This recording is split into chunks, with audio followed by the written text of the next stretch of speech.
individual facing criminal charges. It contains information about the accused and the legal basis for the arrest. So, tama yung sagot ng pulis, di ba? Kapag sinabing warrant of arrest, tumutukoy yun sa tao. Pag-aresto sa tao sapagkat ang nilalaman ng warrant of arrest ay yung pangalan ng aarestuhin at yung mga charges na isinampa o ikinaso laban sa kanya. Samantalang ang search warrant is issued for the purpose of searching and seizing items or evidence related to a crime in a specific location. If the authorities intend to search and seize evidence from inside a house, a search warrant is needed. So, tama yung sagot ng police sa tanong ni RT. Sapagkat pag sinabing search warrant, ito'y tumutukoy sa evidence, no, na maaring pagkalap na ebidensya na nandoon sa bahay, no. Hindi naman nila pwedeng basta halugugin yung bahay at umanap ng ebidensya na walang search warrant. Kailangan po dala yun ng mga arresting officers.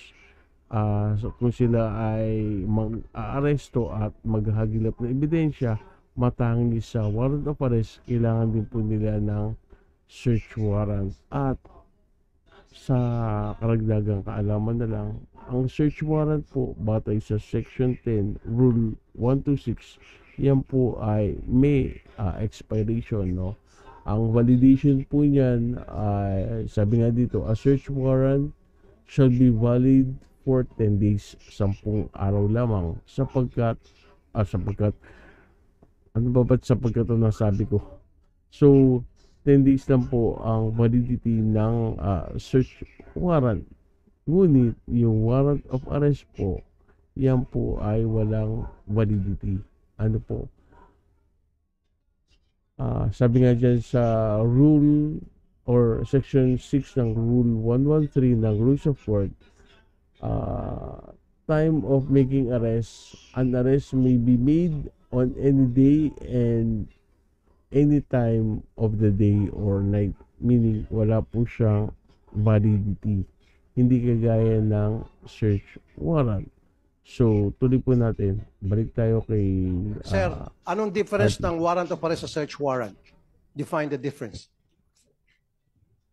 Sir, yung search warrant is yung person ang target po, unlike po sa search warrant is ang subject po is yung mga bagay. Mga bagay. So, di ba, para ikaw ay makapag-serve ng warrant of arrest sa isang tao na nasa loob ng bahay, kailangan mo din ng search warrant. Yes or no? Tinanong ni RT, ano ang pagkakaiba ng search warrant?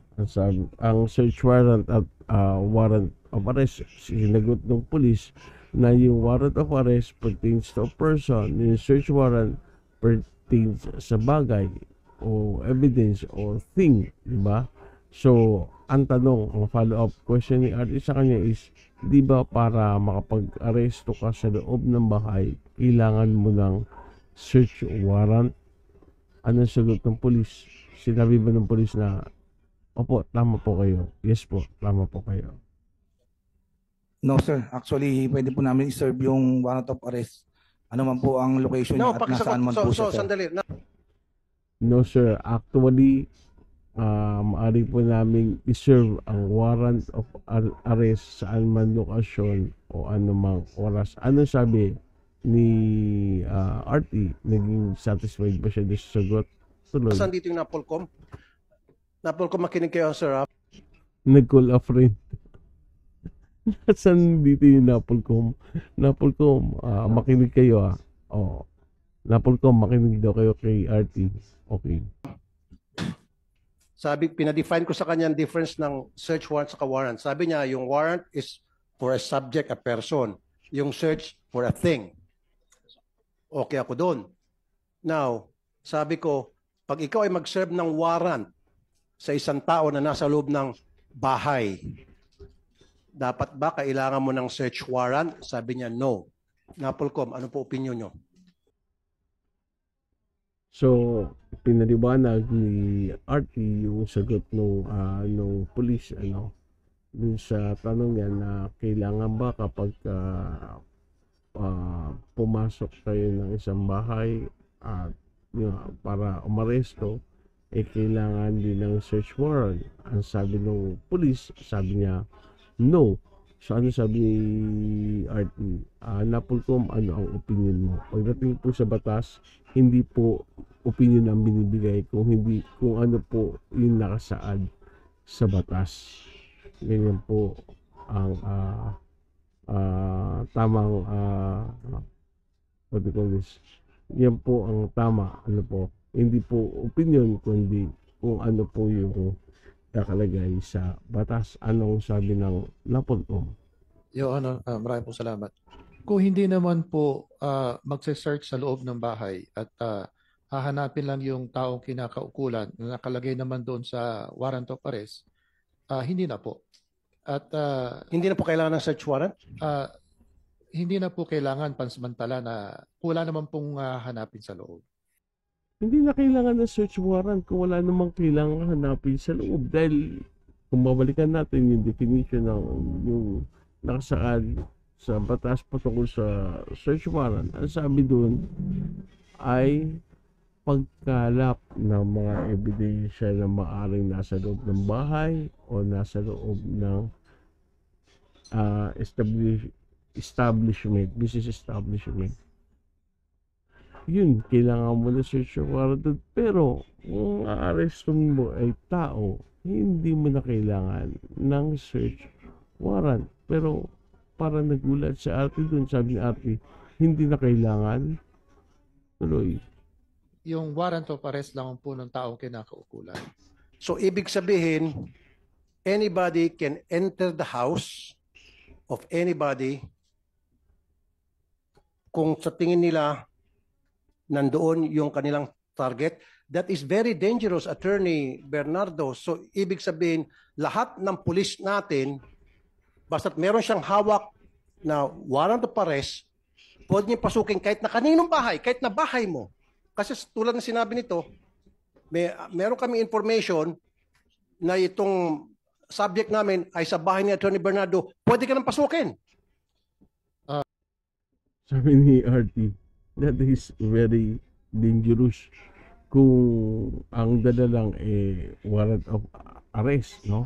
Kahit sino pwede pasukin ng bahay basta merong warrant of arrest lang at hindi na kailangan ang search warrant. That is very dangerous. Pero ayon sa batas, maaari bang pasukin ang isang bahay na ang dala lang ay warrant of arrest at walang dalang search warrant? Yes. Kung warrant of arrest lang ang dala para kuliin yung tao na nakasaad sa warrant of arrest, yes. When an authority is making an arrest or when authority is making arrest inside a resident or inside a building, a warrant of arrest is required. Yun lang po ang kailangan.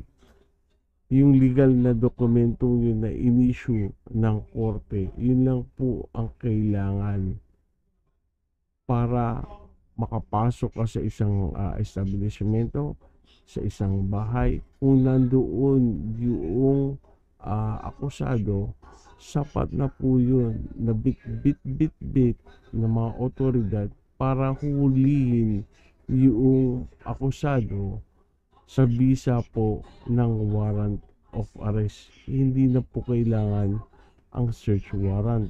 Tuloy natin. Without the probable cause. Yung sinasabi mo, kung meron kang probable cause, kung nakita ng dalawang mata mo, o kung nakita mo dyan sa bintana na nagpapaypay, nakabukas ang bintana, then there's that probable cause. Pero kung wala kang nakita, base lamang sa chismis na sabi ng asset, nandyan yung subject, kailan mo ng search warrant naman siguro, Attorney, sir? If I may quote, Your Honor, please. Yes, sir. Narito po sa Section 11 ng Rule 113. right of officer to break into building or enclosure. An officer, in order to make an arrest, either by virtue of a warrant or without a warrant, as provided in Section 5, may break into any building or enclosure where the person to be arrested is Ito yung binasa ni Attorney Bernardo, yung rule or section 11 of rule 113. Sabi nga dyan, right of officer to break into building or enclosure. An officer, in order to make an arrest either by virtue of a warrant or without a warrant, as provided in Section 5, may break into any building or enclosure where the person to be arrested is responsible, believed to be there.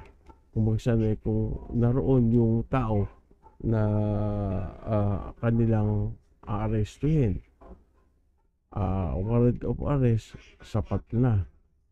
Pero para kay RT, kailangan meron pa rin kasamang search warrant. Again, ano po yung purpose ng search warrant? Ang search warrant po, ginagamit po yan, ano po, para maghanap ng ebidensya, ano po, doon sa establishment, sa bahay, ano po.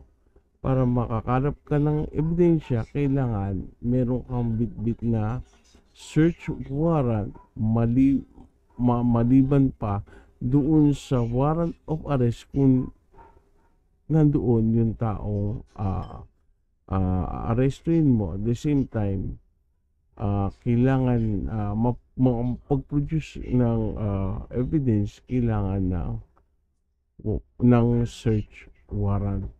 Ngayon, kung tao lang at hindi mo naman kailangan ng additional na evidence, okay na po yung warrant of arrest.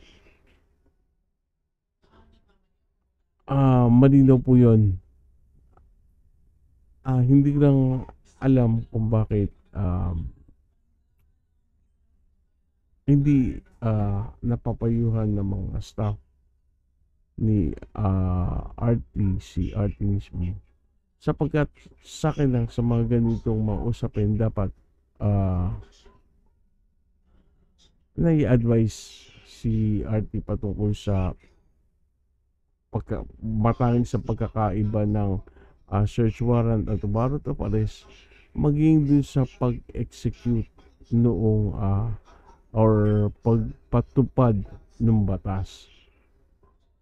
Kasi dito, ang buong akala niya, kailangan kapag may warrant of arrest, meron din search warrant.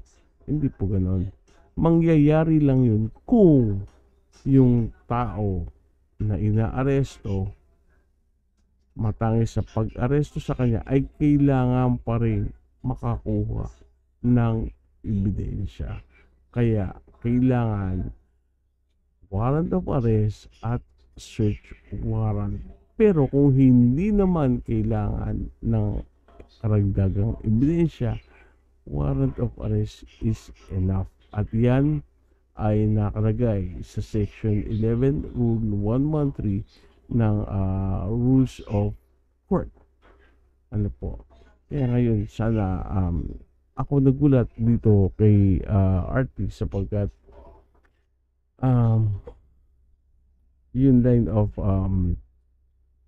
questioning kasi nga, and yung kanyang what do you call this, pag-advise, yung line of questioning kasi niya dito at yung paglalahad niya tungkol sa pagkaunawa niya sa search warrant at warrant of arrest ay parang hindi po yata tama. Ano po? Siguro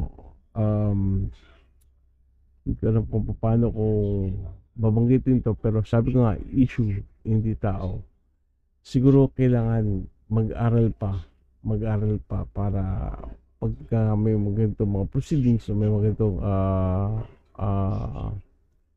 Senate hearing in aid of legislation makasabay sa usapin or just sa it's not usapin but makasabay na maintindihan yung tinatalakay o iniimbestigahan. Yun lang siguro, yun lang.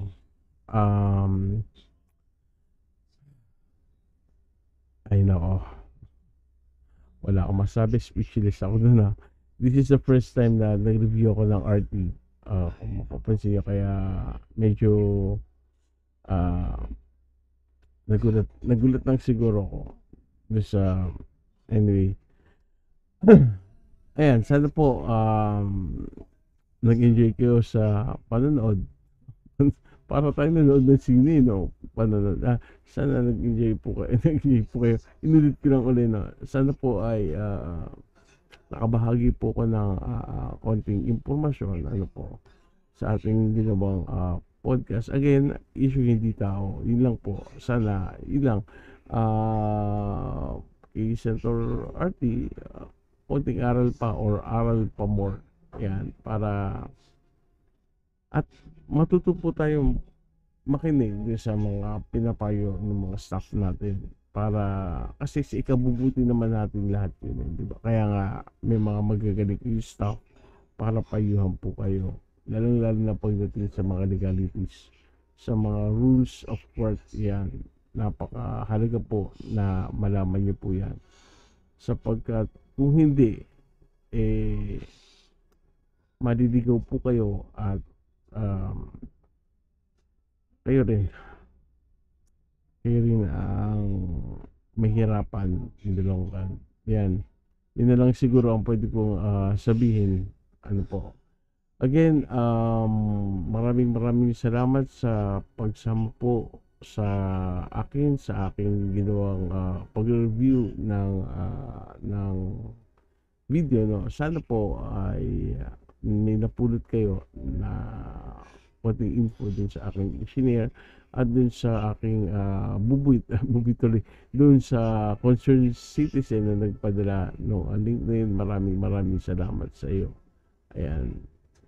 So, sa araw po na linggo, huwag po natin kalimutan ang live talk show, The Discourse Digest with Mang Temyong and I am Shanwin. 9 PM po yan every Sunday at panambing na rin po every Tuesday and Thursday. Huwag po natin kalimutan ang Mornings with Vince and Ira or Mornings and Nights with Vince and Ira. Every morning po yan, of course, 8 AM Tuesdays and Thursdays. And sana po paki-like and subscribe na rin po yung aming channel. Yeah. Thank you very much and may God bless us all. See you on the next podcast. Bye.